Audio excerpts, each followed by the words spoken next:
Welcome to the Relentless Redstorm, where debate becomes energy, energy becomes culture, and every fan has a voice. I'm Jason Safford, alongside my partner in the storm, Derrel Jazz Johnson. We bring you the pulse of New York, the pride of St. John's, and the relentless heartbeat of Redstorm Nation.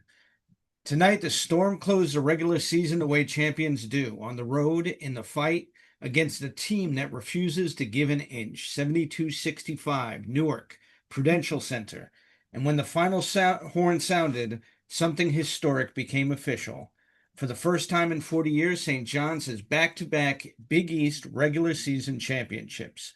The Lou Carnesecca era did it in 1985-1986. Now Rick Pitino has done it again. But here's the truth. The regular season wasn't the destination. It was the entry ticket. Because now the real stage opens. Madison Square Garden, the Big East Tournament. 4 days, 3 wins, 1 banner. Derrel, this was exactly what the Big East always promised. A street fight in the basketball arena. Seton Hall doesn't give you rhythm. They give you resistance.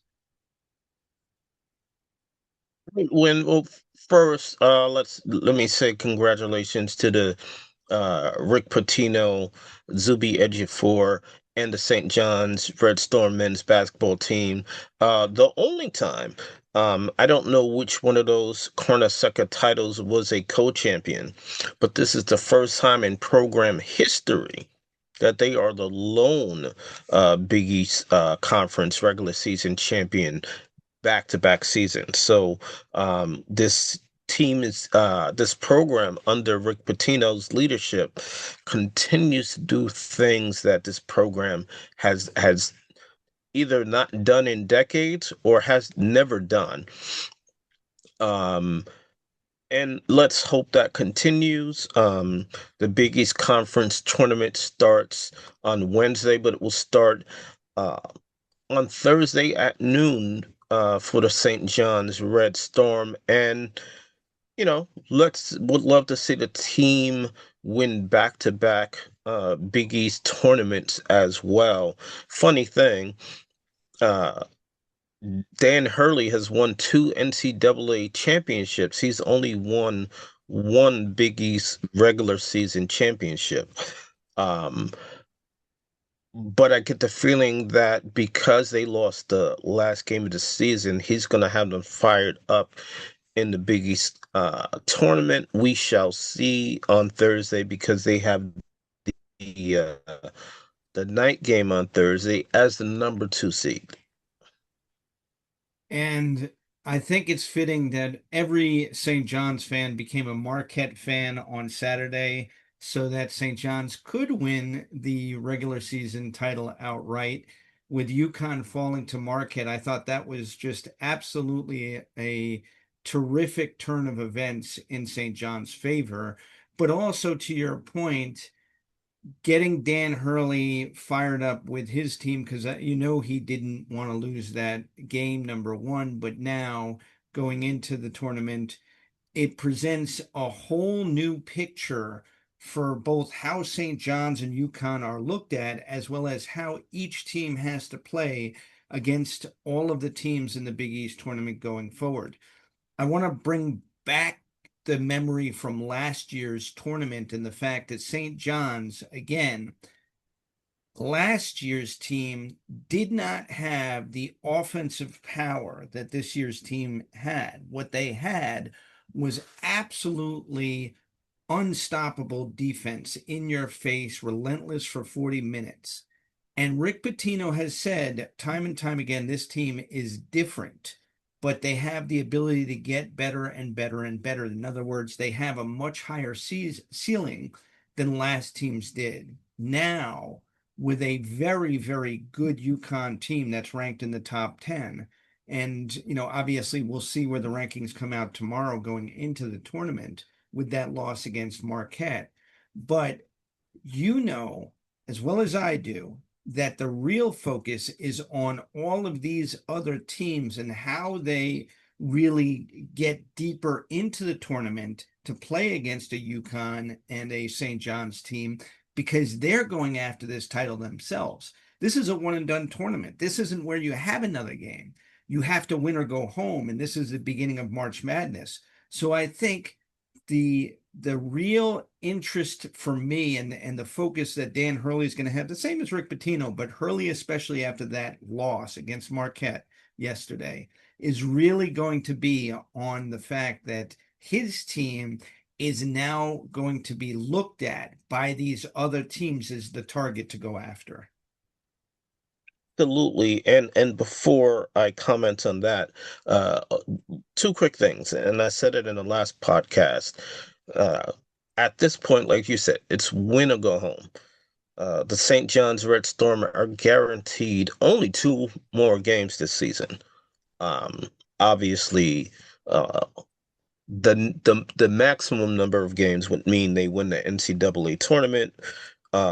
But there are only two guaranteed games for the rest of the season.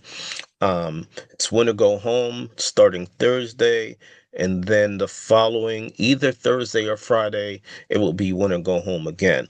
The Big East, first, second, and third teams came out today, as well as the all defensive team.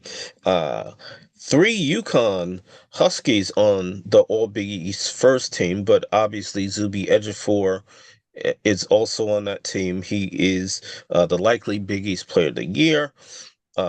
Bryce Hopkins made the second team. Dylan Mitchell made the third team. No Johnny's made the all freshman team, and Dylan Mitchell and Zuby made the all defensive team. Well deserved. Congratulations to all of those who earned Big East honors.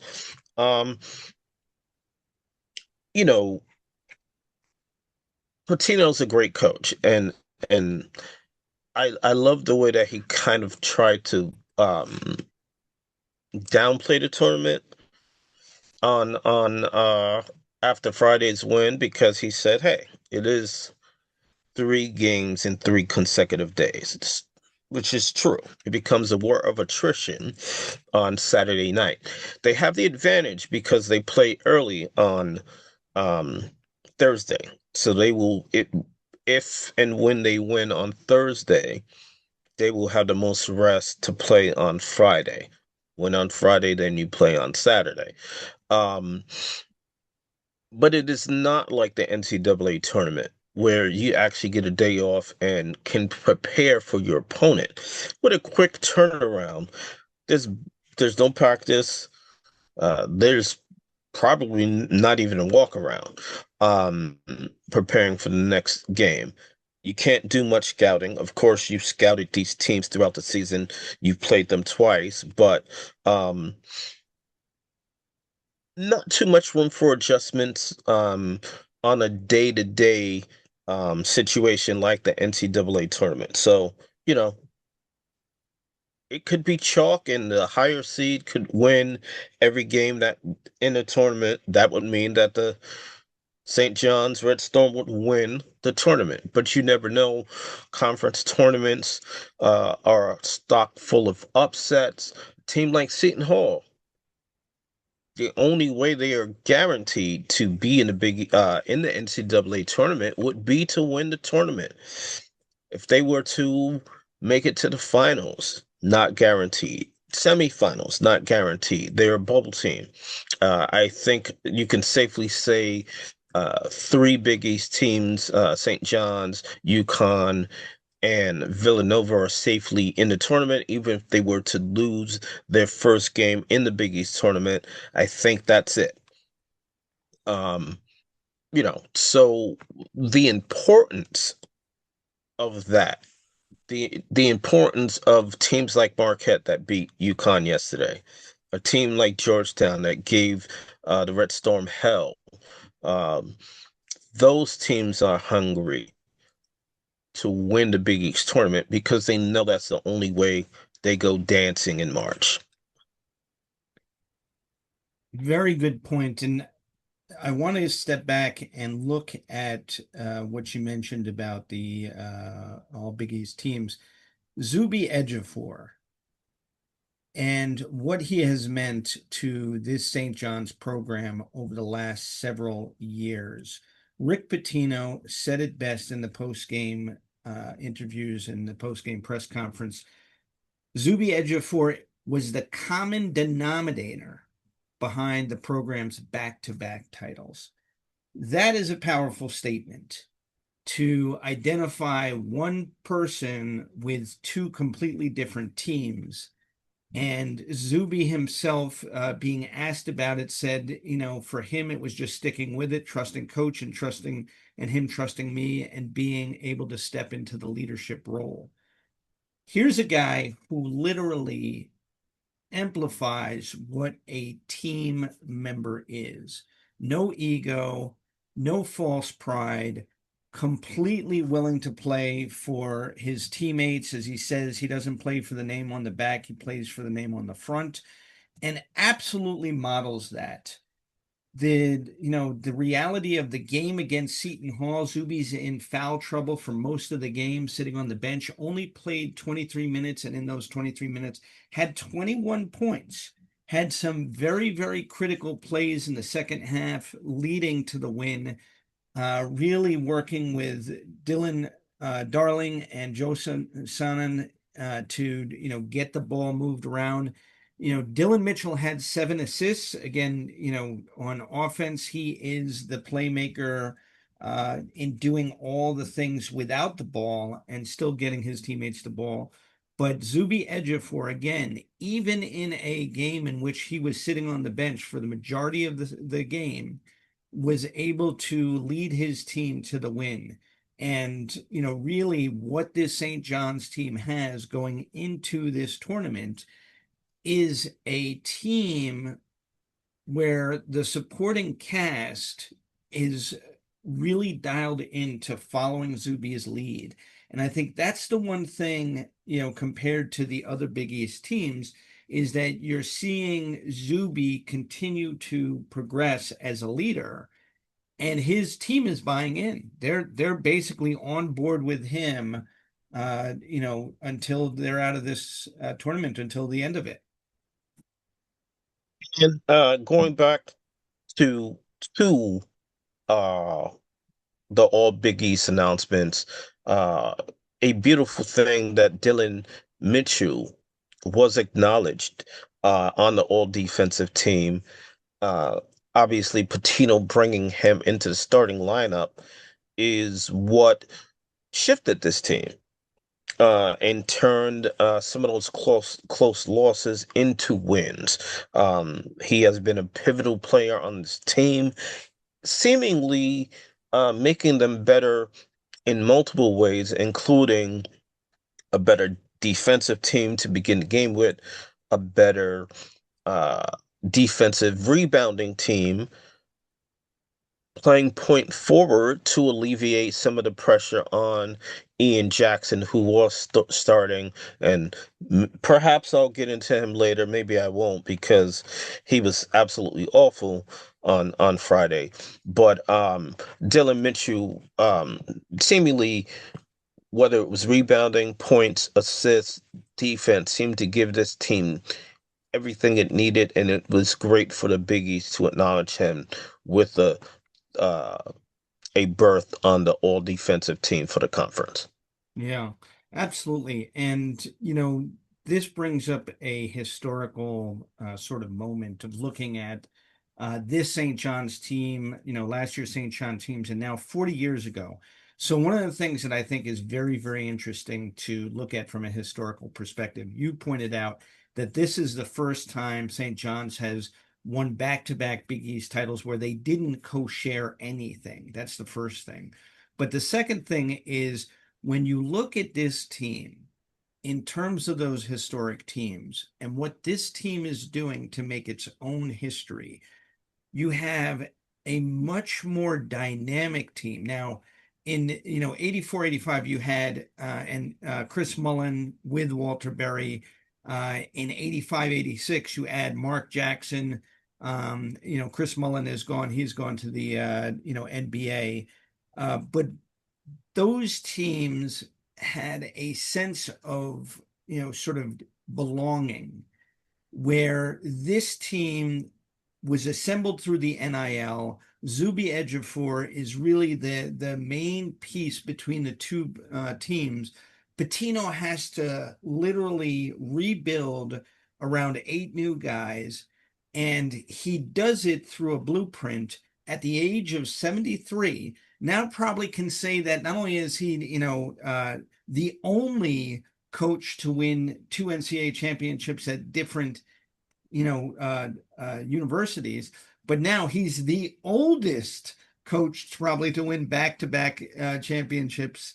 I don't know. I didn't check the stats on that, but he's definitely demonstrating that from a historical perspective, going all the way back to 1987 with Providence, that this guy has a blueprint to just keep winning.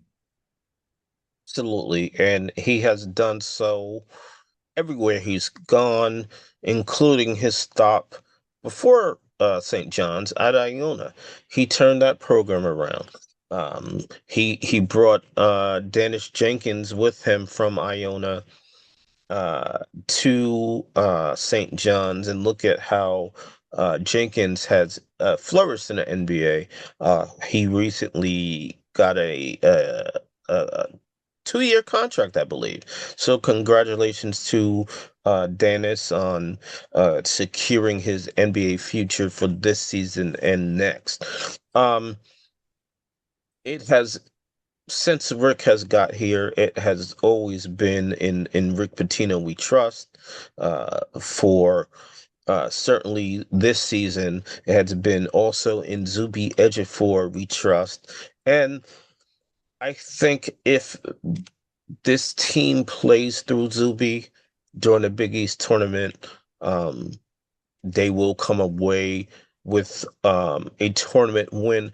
Interesting thing with them clinching the number one seed, they will play on Thursday at noon. They will play the winner of Butler versus Providence. So there is a potential for a third matchup with the Providence Friars. We all uh, remember the first two games, the loss before Dylan Mitchell was inserted into the starting lineup at Madison Square Garden. Uh, the fracas in Providence, where team members of both teams were thrown out of the game, and police were everywhere, moving people, kicking people out of the arena. It was a bit of a mess.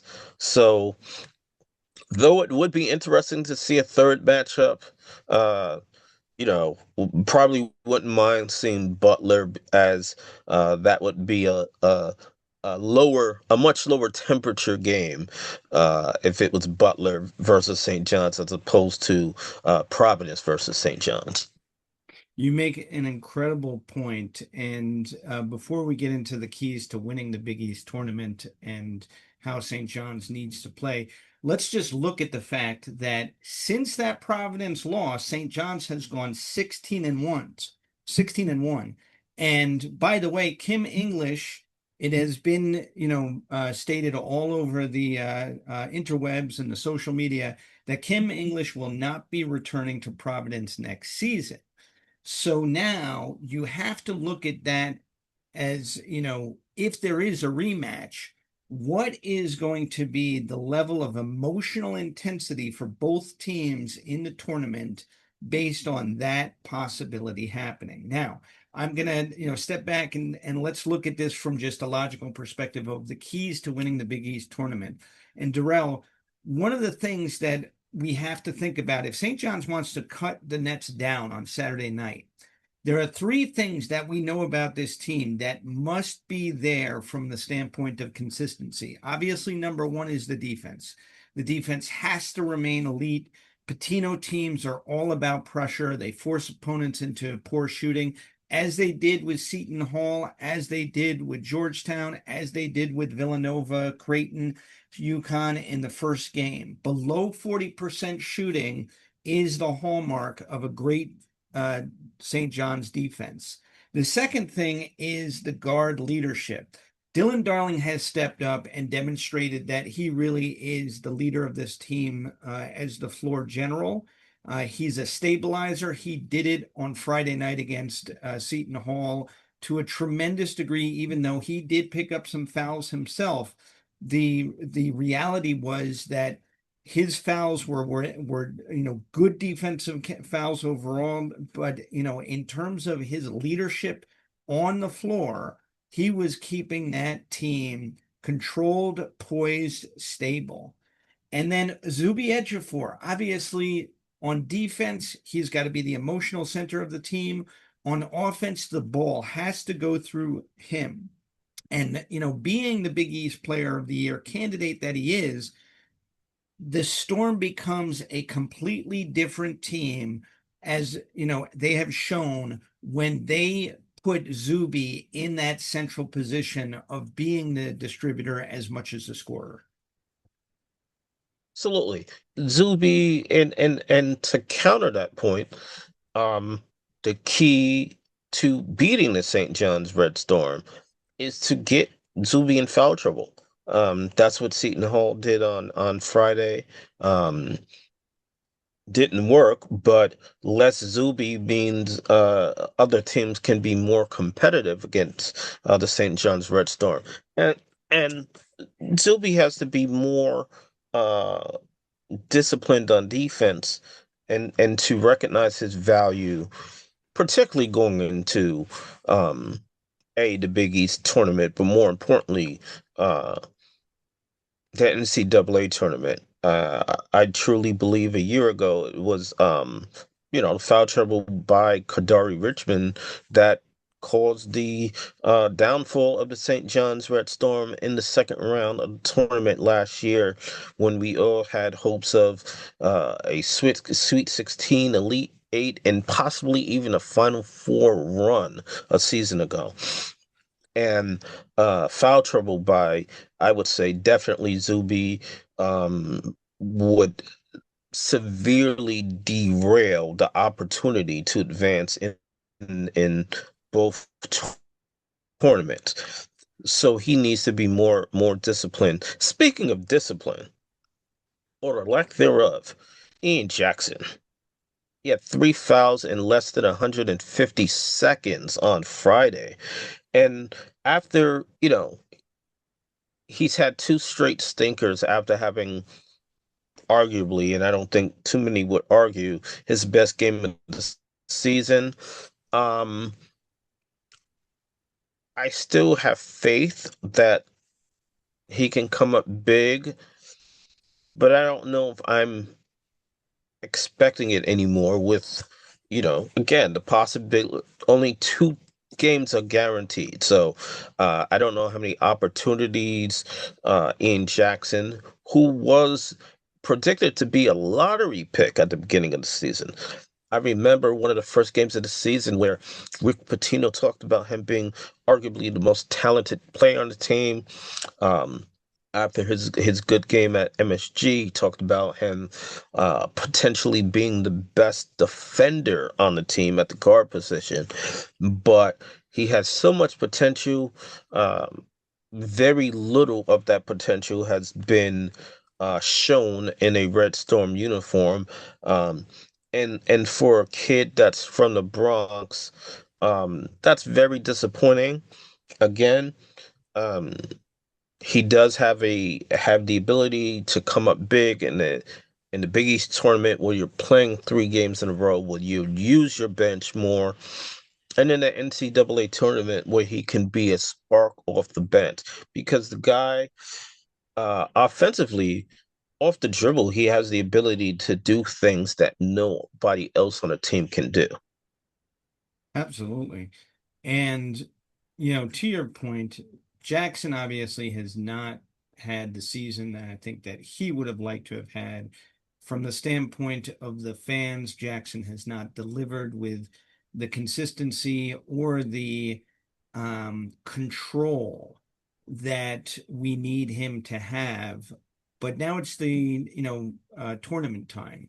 And, Walt Frazier always says it best that the regular season is where you make your name, the playoffs are where you make your fame. And Jackson has that ability to step up. We're going to need him in this tournament to play at a much higher level. Whether or not Pitino trusts him in the right moments and puts him in there to have that opportunity. That remains to be seen, and that's going to be up to Ian Jackson to prove that he can earn Rick Pitino's trust going into this tournament and grow it through every game and every opportunity that he gets in when he's on the court in the game. The other thing that I think is really, really important to think about for this St. John's team, and really one of the things that Rick Pitino has going for him, is how deep this bench is. You don't see in the very close games a lot of players that you would normally see earlier in the season. Ibi Nio, Leotopoulos. These guys are veterans from last year's team that patiently sit the bench. And when they're called upon, they give stability. They are, solid players for Rick Pitino that he can trust on when he asks them, to, go in the game. The reality is that there are just other players that earn minutes over them, partially because of talent, but also because of, probably their ability to get the system and, their overall ability to prove that they earn those minutes. And Pitino, on Friday night, you talk about Dylan Mitchell. I think he played almost 38 minutes in that game. And between him and Dylan Darling, they were the leading minutes earners because of how much he trusts them and how much he needs them to, be on the floor and providing that stability for his team. Now, one of the things about the tournament that's different than the regular season is that although it's at MSG, it's not going to be a St. John's crowd. And I think that's one of the things, Derrel, you've been to a lot of these, so have I. The difference in the feel of the tournament is that when you go in there to watch St. John's on Thursday night, half that crowd is not going to be for St. John's. And so it's going to be a much different atmosphere in terms of how the crowd cheers, for each team, and just how electric this building will be for all of the games leading up to the final game. Now, St. John's makes the final game on Saturday night, as they did last year. Again, then it becomes electric because you will have a lot more St. John's fans. Last year, because it was against Creighton, which is out in Nebraska, not as many Creighton fans could afford to travel to the game, I'm sure. So it was a huge St. John's crowd in the final game last year. This year, barring any shock, surprise, upset, we expect it to be a St. John's final. St. John's may not have as many fans in that building on Saturday night. So I think a couple of things to think about here is that, as Danny Hurley kind of alluded to with his sort of like, hey, it's not, fair that Madison Square Garden, is the tournament because that's where St. John's plays. It's not the same thing. This is a very, very different atmosphere when this ball tips off on Wednesday. That's pretty funny coming from someone who coaches a team whose fan base has called MSG Storage South. So he obviously knows that UConn Huskies fans have filled the Garden before. And if, that fan base is a little